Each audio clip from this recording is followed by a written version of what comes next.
नाज़रीन, इसराइल पर सबसे बड़ा हमला हुआ है और बहुत बड़ी तादाद में उसके फौजी मारे गए हैं। इसके अलावा आर्मर्ड गाड़ियां और टैंक सबसे बड़ी तादाद में तबाह कर दिए गए हैं। इसराइल जो कि गजा के अस्पतालों में मेडिसिन नहीं दे रहा था, जो कि वहां के अस्पतालों पर डायरेक्ट बमबारी कर रहा था, अब उसके अपने अस्पताल उसके फौजी जख्मियों से भर रहे हैं। इसके साथ साथ यमन ने सबसे बड़ा हमला किया है अमेरिका पर और उनका एक प्लेन जो है वो मार गिराया है।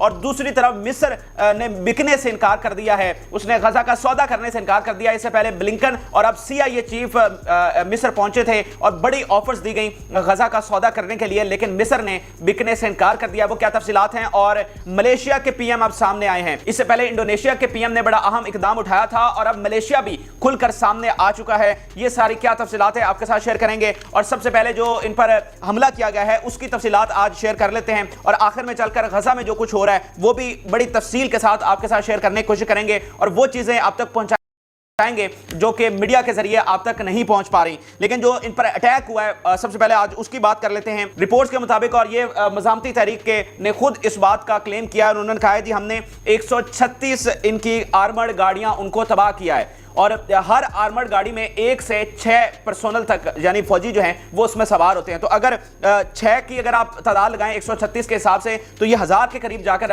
ये तादाद बनती है। यानी अगर उसमें एक भी मौजूद हो, जो कि ऐसा होता नहीं है, तो भी ये अब तक की सबसे बड़ी तादाद है जो कि पिछले 24 घंटों में ये जो ओवरनाइट फाइट हुई है उसमें ये हलाक हुए हैं। और इसका एक सबूत इस तरह से भी सामने आया कि जो हेलीकॉप्टर्स हैं, इनके जंगी हेलीकॉप्टर्स हैं, वो जो सिविलियंस के हॉस्पिटल हैं उसमें उतरते हुए देखे गए हैं और उसकी वीडियोस भी सामने आई हैं। तो इसका मतलब कि इतनी बड़ी तादाद में इनके फौजी जख्मी हुए हैं कि उन्हें इमरजेंसी तौर पर मुख्तलिफ हॉस्पिटल्स में शिफ्ट किया जा रहा है। तो ये मज़ामती तहरीक की जानिब से एक बड़ा क्लेम सामने आया है और ये अब तक का सबसे बड़ा हमला है और यकीनी तौर पर इसने इसराइल की कमर तोड़ के रख दी होगी। और ये भी आप ज़हन में रखिए कि जो इसराइल की कैजुअलिटीज हो रही हैं, जो इसराइल का नुकसान हो रहा है, वो मीडिया पर उस तरह से नहीं आता। इसराइल खुद तो उसको डिनाई करता है, फिर जो मीडिया इसराइल में मौजूद है वो उनका हामी मीडिया, वो ये चीज़ें क्यों दिखाएगा? फिर गजा में वो इंटरनेशनल मीडिया को अलाउ नहीं कर रहे। तो ये जो इंफॉर्मेशन आ रही है वो चंद एक इदारे हैं जैसे अल जजीरा है या रॉयटर्स है, इस तरह के जो बड़े मुस्तनद इदारे हैं जो बड़ा बहादुरी के साथ काम कर रहे हैं, वहां से इस तरह की इंफॉर्मेशन जो है वो पहुंच रही हैं। फिर आप देखिए कि कल रात इनका जो टारगेट था वो अल शिफा हॉस्पिटल पर पहुंचना था, जो कि कोस्टल लाइन के बिल्कुल साथ है, यानी बॉर्डर एरिया से कुछ ज्यादा फासला नहीं है। और कल रात इनकी आर्मी सिर्फ 700 मीटर के फासले पर थी अल शिफा से और कल रात इनका प्लान था कि वो अल शिफा पहुंचेंगे, लेकिन उनको शदीद मज़ामत का सामना करना पड़ा और वो अल शिफा नहीं पहुंच सके। हालांकि उन्होंने बहुत ज्यादा बमबारी वहां पर की है, वो आगे चलकर मैं आपको बताऊंगा। इसकी सराउंडिंग में बहुत ही जो खतरनाक हमले हैं, बमबारी है, वो की गई है। लेकिन इस सब के बावजूद, यानी फिजाई और बहरी और जमीनी मदद लेने के बावजूद 700 मीटर का फासला भी ये तय नहीं कर सके हैं। अब आ जाइए जरा यमन के हवाले से। यमन वो पहला कंट्री है जिसने इसराइल पर ऐलान जंग कर रखा है और मुसलसल उसकी जानिब से हमले जो हैं वो इसराइल पर किए जा रहे हैं। कभी वो ड्रोन लॉन्च करता है, कभी वो बैलिस्टिक मिसाइल लॉन्च करता है, कभी जो उसके एयरक्राफ्ट हैं वो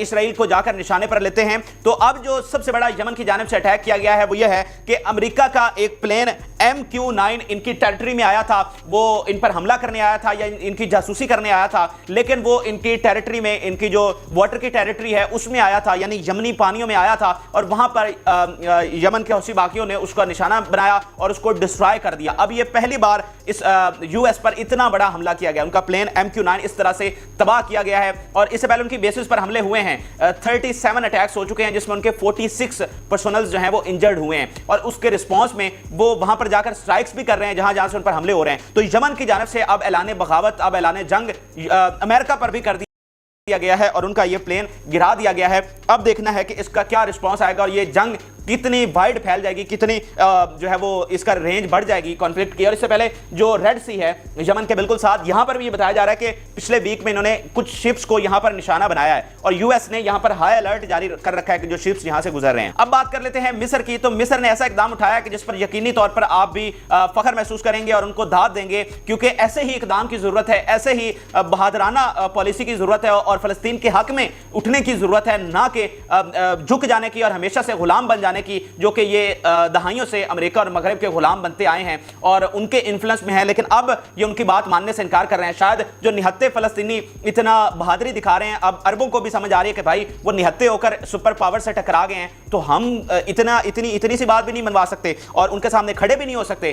तो मिस्र की जानिब से बड़ा इकदाम ये सामने आया है कि पहले ब्लिंकन मिस्र पहुंचे थे और उन्होंने कहा था कि एक तो आप रेफ्यूजीज को अंदर आने दें, ठीक है, उनको जगह दे दें, फिर यह है कि आप गजा का बाद में आपको कंट्रोल दे देंगे कुछ टाइम के लिए और फिर जो फलस्तीनी अथॉरिटी है वो वहां पर आ जाएगी। तो ये एक बहुत बड़ा ट्रैप था। वो ट्रैप इस तरह से था कि देखें, जब मुहाजिर यहां पर आ जाएंगे तो इसराइल कभी भी उनको वापस नहीं जाने देगा। तो इस तरह गजा का जो छोटा सा इलाका है वो भी हमेशा हमेशा से फलस्तीनियों के हाथ से निकल जाएगा। देखें ना, फिर कौन है जो उनको वापस वो इलाका लेकर देगा? उन्होंने तो पूरे मुल्क पर कब्जा कर रखा है, उस पर वो क्रिटिसाइज भी नहीं करने देते, तो वो आपको इतना बड़ा टुकड़ा वापस लौटाएंगे? तो इसका सवाल ही नहीं पैदा होता। एक ये ट्रैप था। दूसरा कि वो कह रहे थे जी मिस्र को कि आप इसकी सिक्योरिटी संभाल लें इस जंग के बाद। तो वो ट्रैप इस तरह से था कि ये जितना भी कत्लेआम हो रहा है ये सारा मिस्र पे जाना था कि भाई ये बयानिया ये बनाते कि हमने तो देखे फतह करके मिस्र के हवाले कर दिया है, हमने तो यहां से दहशतगर्दों का सफाया करके मिस्र के हवाले कर दिया है। तो वो भी एक बहुत बड़ा ट्रैप था और पहले ब्लिंकन ने मनाने की कोशिश की और ऑफर्स तक दी गई कि हम आपका कर्जा उतार देंगे, हम आपकी इकोनॉमी में इतना सुधार ले आएंगे, हम आपको इतने पैसे देंगे, लेकिन मिस्र ने कहा कि हम कभी भी ये काम नहीं करेंगे। फिर CIA चीफ को खास तौर पर रवाना किया गया, जो कि पिछले 2-3 दिनों से मिडिल ईस्ट के दौरे पर हैं। अभी इसराइल पहले गए, फिर वो मिस्र गए, अब उन्होंने कतर जाना है, फिर UAE जाएंगे, फिर ओमान जाएंगे, तो पूरे रीजन का वो दौरा कर रहे हैं। तो मिस्र ने CIA चीफ को भी साफ इनकार कर दिया और उन्होंने कहा कि पहले ही हमारे सब्र का पैमाना लिबरेज हो रहा है, हम आपसे कह रहे हैं कि आप सीज फायर करवाएं और उल्टा आप हमारे लिए ऐसी ऑफर्स लेकर आ रहे हैं, तो ये बहुत ही काबिल शर्मिंदगी वाली बात है। तो मिस्र ने उनको इनकार कर दिया। ये बहुत बड़ी खबर है। देखिए, अगर वो ये इनके प्लान के मुताबिक चले जाते तो समझ लें कि फलस्तीन हमेशा हमेशा लिए खत्म हो जाना था। उन्होंने बड़ी आसानी से गजा पर कब्जा कर लेते, देन फिर जो छोटी सी रियासत वेस्ट बैंक में बची है इसको वो धकेल देते जॉर्डन में और फलस्तीन की कहानी खत्म हो जाती। ये इतना खतरनाक प्लान था। अब थोड़ी सी बात गजा में ढाए जाने वाले मसालम के कर लेते हैं, फिर आखिर में मलेशिया के हवाले से भी बात करेंगे। गजा में मुसलसल बमबारी जारी है और वहां पर एक के बाद एक जुल्म ढाया जा रहा है और जिंदगी तकरीबन वहां पर नामुमकिन होकर रह गई है। ऐसे मसालिम से वो गुजर रहे हैं कि हर दिन लगता है कि शायद ये सबसे बड़ा जुल्म आज हुआ है, लेकिन जो अगला दिन आता है वो उससे भी बढ़कर आता है। अब तक का जो सबसे बड़ा हमला कुछ देर पहले हुआ है वो जबालिया कैंप पर हुआ है और इस पर पहले भी 5 अटैक्स हो चुके हैं, जिसमें सैकड़ों शहादतें हुई हैं, 1000 से ज्यादा जख्मी हैं और अभी भी सैकड़ों जो हैं वो मलबे तले दबे हुए हैं। वहीं पर एक और बड़ा हमला हुआ है जिसमें से 30 लोगों की शहादतें हुई हैं और दर्जनों जो हैं वो जख्मी हुए हैं। तो जबालिया कैंप, जो कि सबसे बड़ा कैंप है जहां पर 1.25 लाख के करीब लोग आबाद थे, उसको अब मुकम्मल तौर पर खंडर बनाकर रख दिया गया है। इसके अलावा एक सिविलियन कार को हिट किया गया है जो कि हॉस्पिटल के पास खड़ी थी, जिसमें सिविलियन सवार थे और 19 लोगों की इस अटैक में जो है वो शहादत हुई है और कुछ की जख्मी होने की भी इतलात है। तो देखिए कि किस तरह से सिविलियंस को, उनको पता है कि यहां पर फैमिलीज हैं, बच्चे हैं, लेकिन वो डायरेक्टली उसको निशाना बना रहे हैं। फिर आप ये हेडलाइन देखिए कि deaths reported on 2 hospital attack. 2 अस्पतालों पर बहुत बड़े अटैक्स किए गए हैं, अल शिफा और अल नसर पर। ये आप देखिए कि ह्यूज ब्लास्ट नियर अल शिफा। अल शिफा की सराउंडिंग में बहुत बड़ा हमला किया गया है। सराउंडिंग में मुसलसल बमबारी जारी है। जैसे अल कुदस हॉस्पिटल है, उसके तमाम रास्ते बंद हो चुके हैं क्योंकि बमबारी इतनी की गई है कि इर्द गिर्द खंडरात हैं, रोड्स तबाह हो चुके हैं, तो रास्ते बंद है। इसी तरह अब अल शिफा को भी वैसा ही खंडर बनाने की कोशिश की जा रही है और अल शिफा का जो सिस्टम है वो पहले ही कोलैप्स करने वाला है। तो अल शिफा पर हमला किया गया है। फिर अल नसर हॉस्पिटल है। अब देखें, वहां पर ये होता है कि मेडिकल कॉम्प्लेक्स बनाए हुए हैं, उस कॉम्प्लेक्स में 4-4, 3-3 हॉस्पिटल्स हैं, तो इस तरह उन कॉम्प्लेक्स को निशाना बनाया जा रहा है। उसमें 1 से ज्यादा लोग जख्मी हो रहे हैं, उनका इंफ्रास्ट्रक्चर तबाह हो रहा है। फिर जो पनाह गुज़ीन बाहर मौजूद है डेफिनेटली वो उससे मुतासर हो रहे हैं। अब ये जो 2 हॉस्पिटल्स पर अटैक हुआ है, इसके स्टैट्स में दर्जनों शहीद हो चुके हैं और एग्जैक्ट नंबर अभी आना इसलिए बाकी है कि उनकी बॉडीज को रिकवर किया जा रहा है और चंद घंटों में वो एग्जैक्ट स्टैट्स आएंगे कि कितने लोग एक्चुअली जो है वो शहीद हुए हैं, लेकिन दर्जनों के हिसाब से खदशा है। फिर अब ये अस्पतालों की सूरत हाल देखिए कि patients going through immense and unnecessary pain as anesthesia and medicine not available. कि वो वाउंडेड, वो जख्मी जिनका इलाज हो सकता है, जिनको रिकवर किया जा सकता है, जिनकी जान बचाई जा सकती है, वो एक तो शदीद दर्द की सूरत हाल में दर्द को बर्दाश्त कर रहे हैं, और यानी जिसको गोली लगी हो, जिस पर बम गिरा हो, वो उसमें जख्मी हुआ और उसको एक पैनाडोल भी अवेलेबल ना हो, उसको एक पेन किलर भी अवेलेबल ना हो, तो वो किस पेन से गुजर रहा होगा। फिर जो सर्जरी के लिए आपको एनेस्थीसिया चाहिए होता है उसको मरीज को बेहोश करने के लिए, वो अवेलेबल नहीं है और सर्जरी